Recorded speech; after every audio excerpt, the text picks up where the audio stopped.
Welcome to Food for Thought, the place to explore, celebrate, and manifest a life motivated and defined by unconditional compassion and optimal wellness.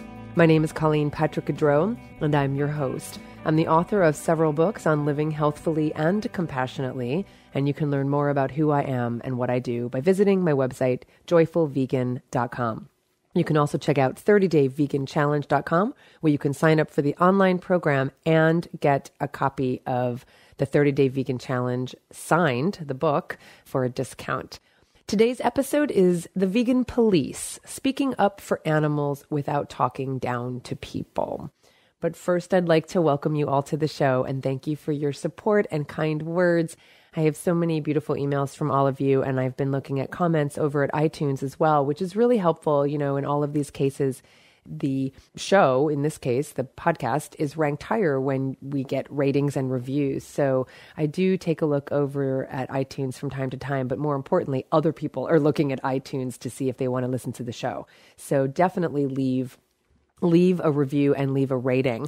There's a lovely woman who is named Grateful Veg Lady on iTunes who wrote, Colleen's podcast was the first I came upon years ago when I made the leap into plant-based eating, and listening to her wise words and helpful advice felt like she was holding my hand as I navigated this unfamiliar terrain. I highly recommend her many beautiful books and this informative podcast to veteran vegans and newbies alike. It's a perfect, most beautiful little succinct quote. Thank you so much, Grateful Veg Lady, and I will pay you later. I'm just kidding. I didn't pay her. I don't know who she is.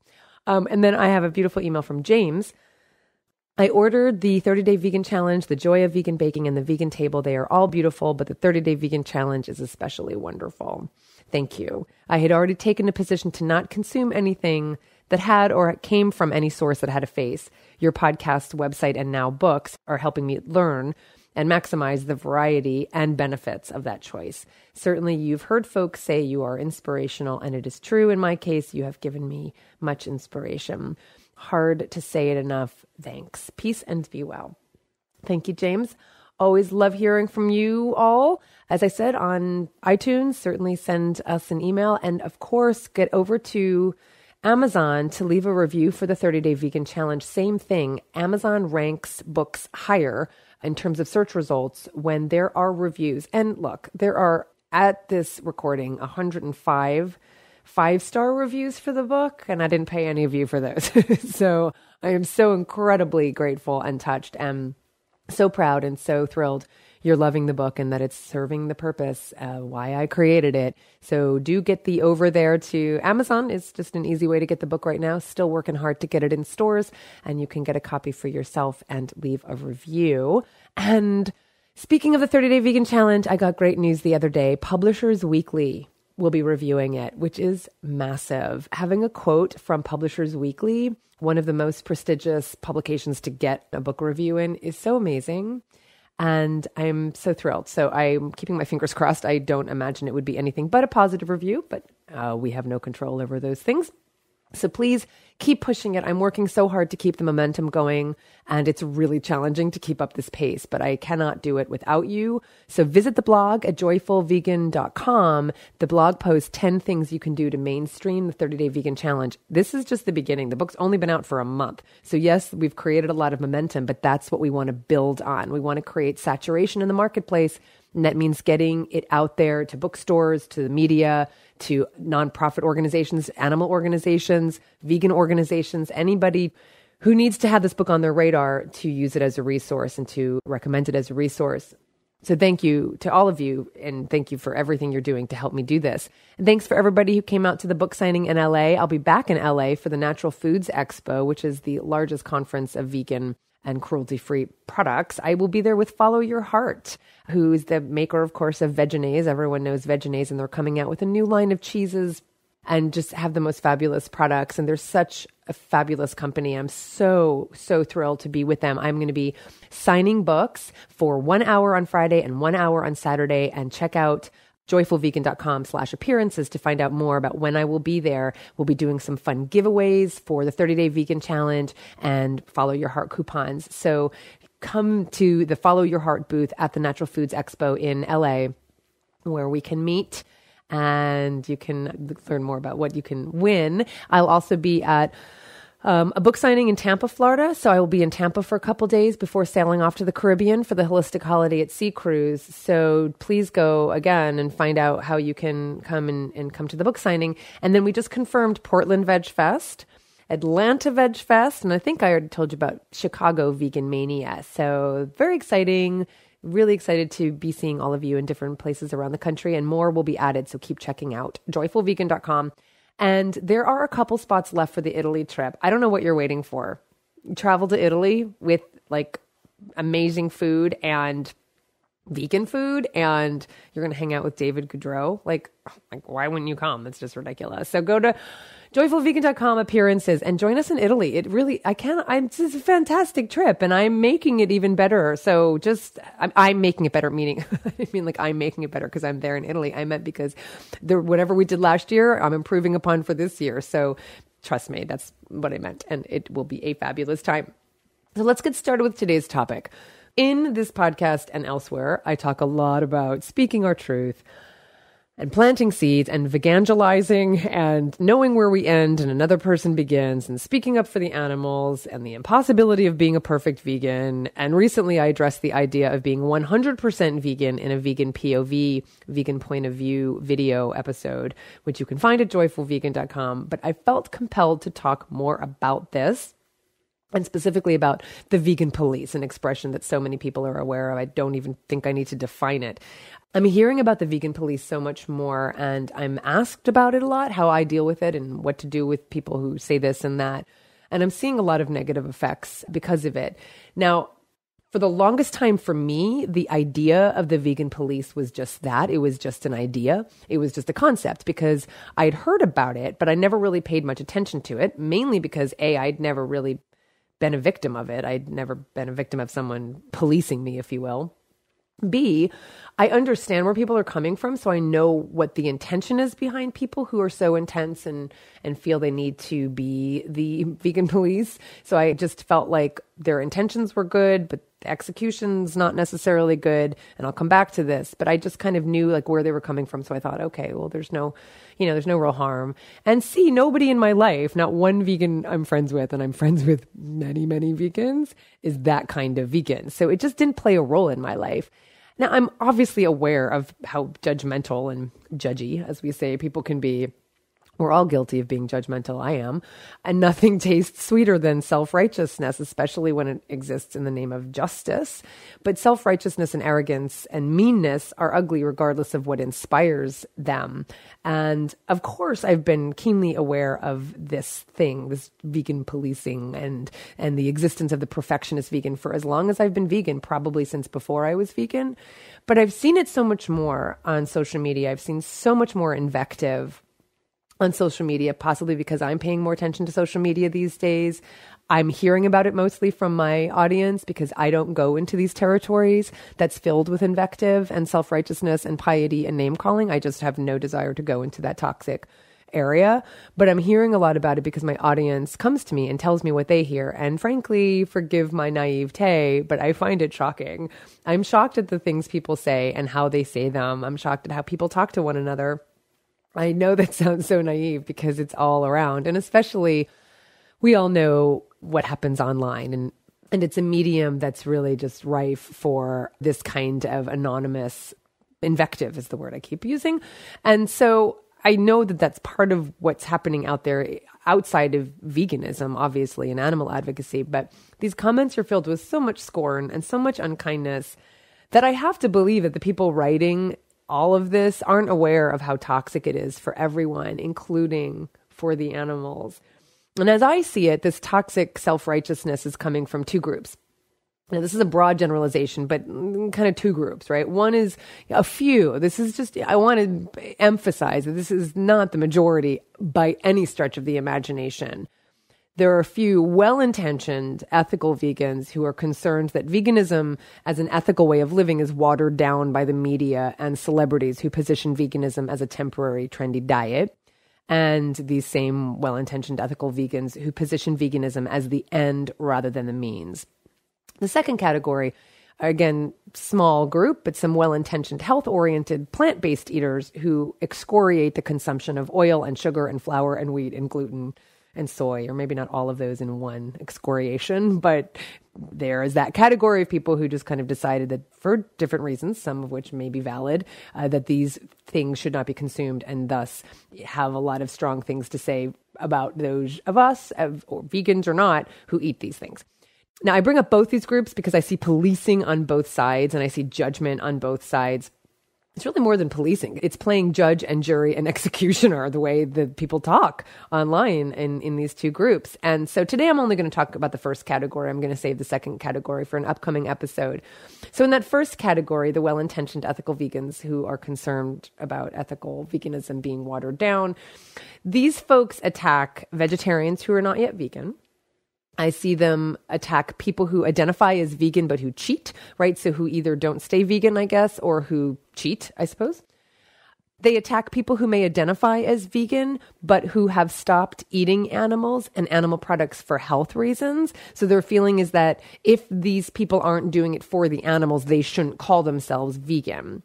And then they attack the people who don't identify as vegan, but who have stopped eating animals and animal products for health reasons, and thus call themselves plant-based. And they attack them for that. The feeling is that if they're just plant-based, then it's not about the animals, and they're still contributing to animal exploitation in some way. Then they attack non-vegans, who have vegan companies or who sell vegan products. I think this attack is mostly seen against celebrity non-vegans who have vegan companies and sell vegan products. I say this because this has come out recently. Obviously, there's some celebrities that I'm talking about in particular. Now, I want to just preface this by saying I am not the person who publicizes when a celebrity declares that they're vegan. And, and then all of a sudden they're not vegan, and oh no, we used them as some kind of representative of veganism and now they're not vegan anymore. I don't do that. So I'm not talking about this glorifying of celebrities who go vegan. They're people like we are, and they just happen to be in the public eye. So I'm not talking about that, but there is this judgment and this scorn against certain celebrity non-vegans who may be promoting vegan products or have a vegan company. Whatever. Beyonce is one of them. I guess recently she announced this new line of vegan products and vegan food delivery service company, this kind of food plan that she's partnered with 22 Days Nutrition, because that's her trainer. And so I could not believe what people were saying when they saw this. And it's just really interesting to me because most of us live in the real world where we buy vegan products from non-vegan grocery stores, right? All the time. I buy produce harvested by non-vegan farmers, and I eat in vegan restaurants owned by non-vegans, and I eat in non-vegan restaurants owned by non-vegans, but I eat vegan food. But somehow when it's a celebrity, I think because they're just in the public eye and they're so afraid they're going to be the representative of veganism, there's just this crazy amount of judgment. And I just think it's interesting. So there's that judgment too. And I recently did a video with Whitney from Eco Vegan Gal and Michelle from Vegan Break, who's now venturing into World of Vegan. So check out worldofvegan.com. And we discussed this. And I think we all had some insight. I think everybody has insight into this. And you can check it out at my YouTube channel. So those are some of the things that we see when we see this kind of lashing out. And yet it's not just non-vegans who are the targets of their scorn. It's also vegans who are pregnant, or vegans who have children, vegans who have companion animals, vegans who are religious, vegans who celebrate Christmas, vegans who celebrate Valentine's Day, vegans who aren't level 5 vegans, right? From the Simpsons episode, that episode called Lisa the Tree Hugger, in which Lisa meets animal environmental rights activist Jessie, and she's in love, and she is in total awe of him. And she says, "Oh, the earth is the best. That's why I'm vegetarian." And he says, "Well, that's a start." And she said, "Oh, well, I was thinking of going vegan." And he says, "Yeah, well, I'm a level 5 vegan. I won't eat anything that casts a shadow." Remember that? It's so funny because it's so true. And so this is the kind of judgment against those people who aren't level 5 vegans. So now don't get me wrong. I love people who have opinions. I'm one of them. I love people who stand up for what they believe in. I'm one of them. I love people who speak up for animals and act on their behalf. I am one of those people. But we can do all of that without being mean. I feel like I'm constantly talking about walking the line between this and that, walking the line between speaking up for what we believe in and not being attached to the outcome, walking the line between asking for what we want without being demanding, walking the line between expressing our opinion without attacking other people. We can do both. We can. It takes practice and it takes more time, because it actually takes more time to be thoughtful, but it can be done.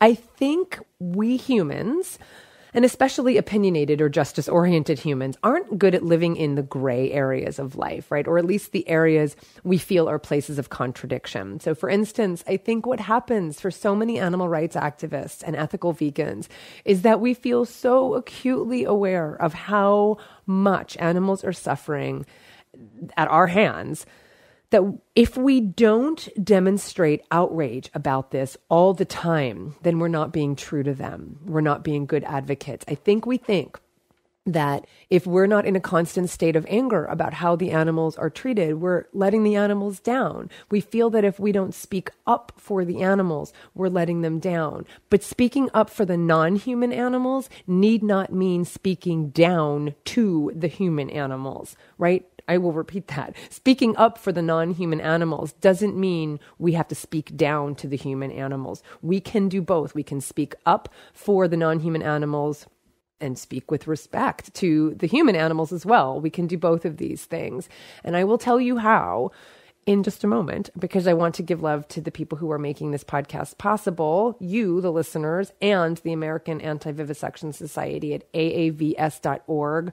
Many people don't know that their tax dollars contribute to research that benefits the meat industry.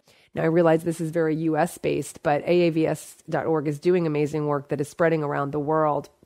In this case, the U.S. Meat Animal Research Center is being funded by our tax dollars. Its sole aim is to minimize cost and maximize profits for the meat industry. And a recent New York Times investigation revealed shocking animal cruelty and neglect. You can read it at aavs.org/meat. And I highly encourage you to go read what goes on every single moment. The Animal Welfare Act that should protect these animals specifically excludes them. It excludes cows, pigs, and sheep from coverage when used in agriculture research.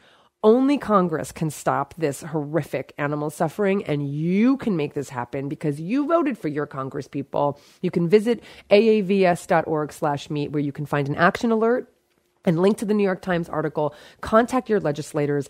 Ask them now, today, right now. It will take you 5 minutes to go to aavs.org/meat and contact your legislators and ask them to amend the Animal Welfare Act to protect all animals. aavs.org/meat. Thank you also to awesome listener supporter Brett Sanders. To support this podcast, please go to joyfulvegan.com and you can become either a monthly contributor with fun perks, or you can make a one-time donation. Every amount helps. So how can we speak up for the non-human animals without talking down to the human animals? How can we do both? I want to make it clear that I understand the urgency. I understand the desperation. I understand the outrage. I understand the anger. That's why I talk about it in my 10 stages you go through when you stop eating animals. It's not that we shouldn't be outraged. It's not that we shouldn't be angry. It's not that we shouldn't be motivated by this. But I think some folks lose the plot. Or maybe they haven't lost the plot, actually. Maybe they haven't. I just realized that maybe the problem is that they see nothing but the plot. But that's a problem too. When you see only one thing through one lens, you become incredibly myopic, right? Animals are victims of horrific violence at our hands for the sake of our pleasure and convenience. That's true. That's real. But that's not all that's real. That's not all that's true. As human beings, we don't live in a vacuum. We're complex people in a complex world with many, many inputs determining who we become and what we do and what we believe and what we buy and who we eat. Forces are in play every day, conditioning us and reinforcing belief systems and influencing our decisions and affecting our relationships. It's neither realistic nor fair to expect everyone to see through the same lens we do at the moment we expect them to. As advocates, we want to speak up. That's the point. We need to speak up and help guide people toward embracing their empathy and compassion for animals so that they can stop contributing to this violence. And in fact, the word advocate is built from the word vocare, which means to call, which is related to the word vox, which means voice. As advocates, we must use our voice in order to be voices for the animals. But we have to be mindful of how we use our voice so that we're not only being compassionate, but we're also being effective. Now, let me repeat that. We must speak up, but we don't have to be jerks. And there I go again, suggesting that we walk this line. We can do both.